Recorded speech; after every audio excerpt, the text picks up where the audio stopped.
Querido don Miguel Ángel, nos alegra muchísimo tenerle aquí en esta tercera conferencia del curso sobre el liderazgo ético. Hemos tenido un primer tema que era un poco de fundamentos, la dignidad de la persona, otro segundo tema más concreto, pero también muy fundamental, el trabajo como servicio a la sociedad, incluso como medio de perfección humana y cristiana. Y ahora vamos a dar un pequeño giro, porque nos vamos a ir nada más y nada menos que a la situación de la cultura actual en la que vivimos. Concretamente, el título de su conferencia, como hemos anunciado, son Claves de la cultura posmoderna.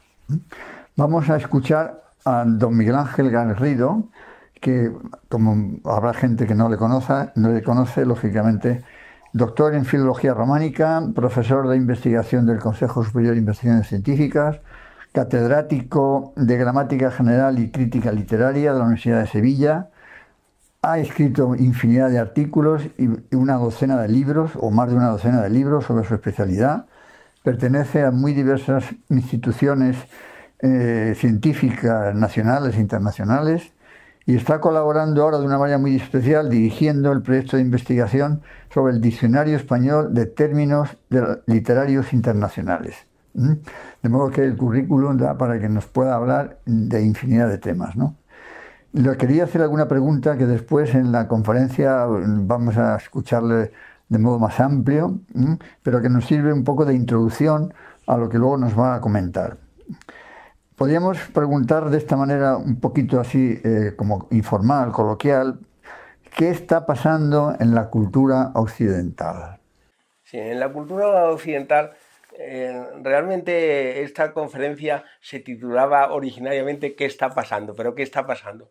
Porque es lo que se preguntan la gente que se han criado en la tradición cristiana y occidental y que si no están en esta situación ahora era la de sus padres, la de su abuelo y en todo caso era el horizonte en el que se movían, era su sentido común.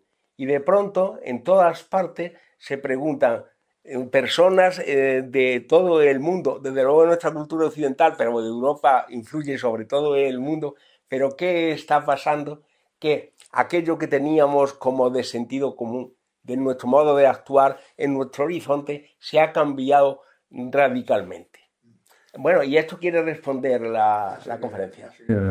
Con lo cual vamos a tener el gozo de escucharle en cuanto a qué responde la cultura actual dominante y cuáles son sus rasgos, ¿no? Claro, la cultura posmoderna es lo que está pasando. Y lo que está pasando es que donde había una seguridad última, actuábamos por algunas cosas, teníamos algunas razones, esto de quién soy, de dónde vengo y para dónde voy, eso se ha perdido del horizonte y te encuentras en una sociedad en que yo la ilustro diciendo que es una sociedad como la de los coches de choque de las ferias, en la que la única regla es procurar no chocar con los demás, pero no sabemos qué ni por qué tenemos que hacer. Y en esa situación, pues la situación del posmodernismo, que es lo mismo que decir la sociedad del relativismo absoluto.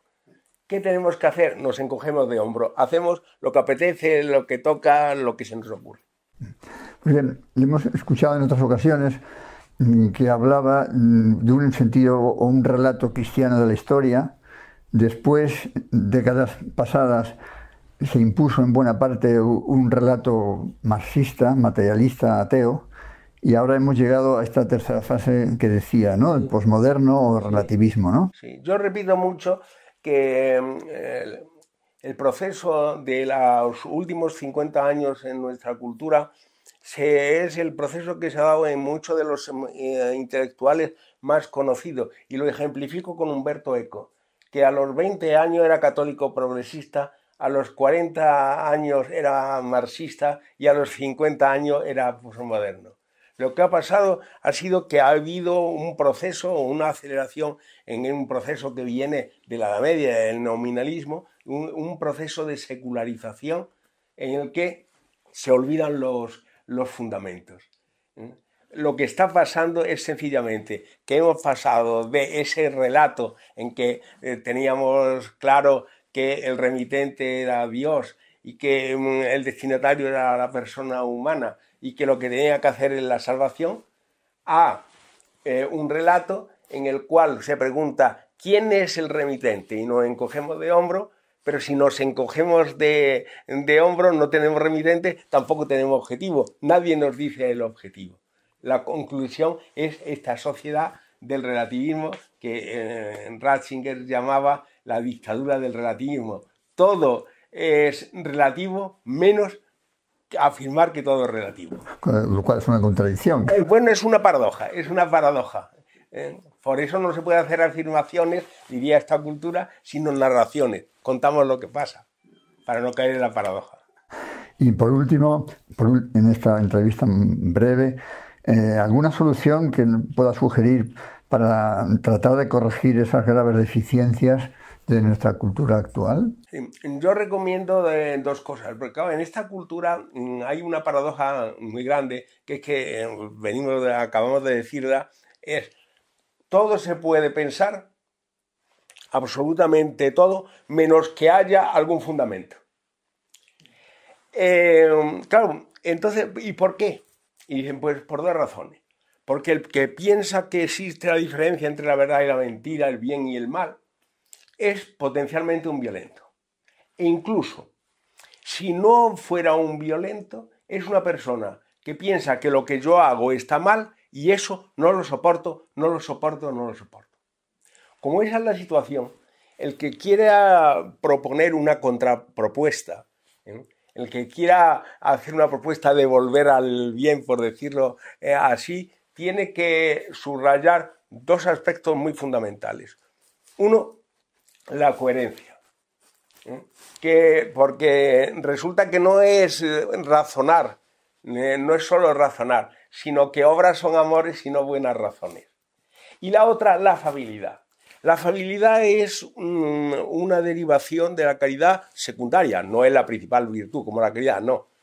Pero sin embargo, si piensa que quien sostiene estas posturas somos potencialmente violentos o realmente violentos, lo que no podemos decir, que dices tú que soy violento, le parto la cara. La presentación tiene que pasarse por el lado de la afabilidad. Ha cobrado, siempre ha sido una virtud, pero ha cobrado una importancia enorme. Coherencia y afabilidad son dos principios fundamentales para pelear la batalla de la lucha de ideas en el primer cuarto del siglo XXI. Pues muchas gracias, don Miguel Ángel. Le escucharemos con mucho interés en su conferencia. Bueno, muchas gracias.